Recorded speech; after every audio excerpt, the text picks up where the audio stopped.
the second time she's returned from Buckingham Palace to begin the process of forming a government.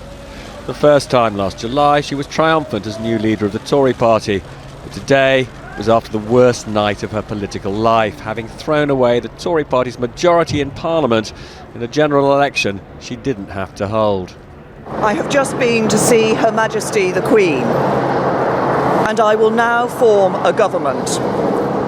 But not a hint that she'd failed, not even a whisper of apology. What the country needs more than ever is certainty.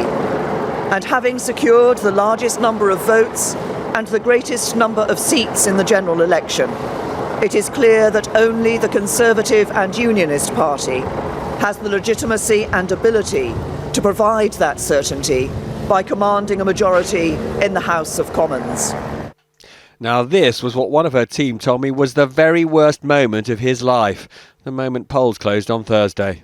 It's 10 o'clock and we can give you the result of the Joint Broadcasters exit poll, and it predicts only that the Conservatives are the largest party. Thank you. Hi, how are you doing? As for him, well, all his dreams have come true. Well, almost. Written off by pundits and most of his MPs as a no-hoper, he secured a big increase both in Labour's share of the vote and number of MPs. The Prime Minister called the election because she wanted a mandate.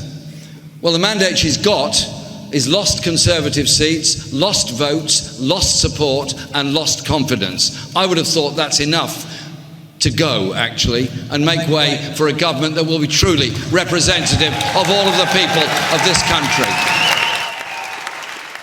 Now that's a Labour celebration in North London.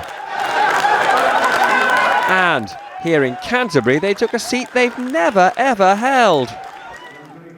There were modest gains for the Lib Dems, but their most famous face, the former Deputy Prime Minister, was evicted. In politics, you live by the sword and you die by the sword. As for UKIP, well, its leader Paul Nuttall resigned, having won 0 seats and, more importantly, seeing its vote share shrivel.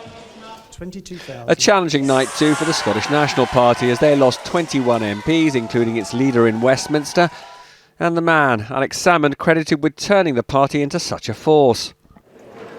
So for the Tories, Scotland was the exception to its night of misery. In England, though, there was pain all over, which included the ejection of the minister Ben Gummer, who wrote their much criticised election manifesto. Some friendly advice to Mrs May, well, not really, from the Lib Dems leader. Theresa May promised strong and stable leadership. She has brought weakness and uncertainty. If she has an ounce of self-respect, she will resign. And she didn't seek to flatter either. They were so arrogant that they thought they could do anything and simply get away with it. And now they're planning to cobble together an unstable administration, causing yet more damaging uncertainty. Now his success broke all the rules of modern politics, promising to tax businesses and the rich £49 billion a year to invest in childcare, schools, hospitals and end to student fees. Young people in particular were won over.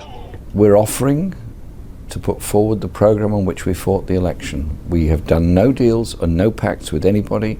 We're there as the Labour Party with our points of view. Everybody knows what they are, and everyone can see the huge increase in our support because of the way we conducted the election and the comprehensive nature of the programme we put forward.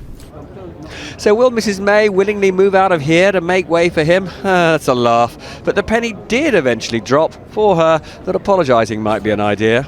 I had wanted to achieve a larger majority, but that was not the result that we secured.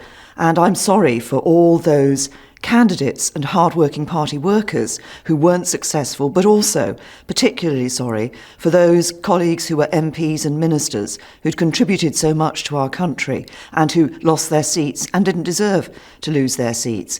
And as I reflect on the results, I will reflect on what we need to do in the future to take the party forward.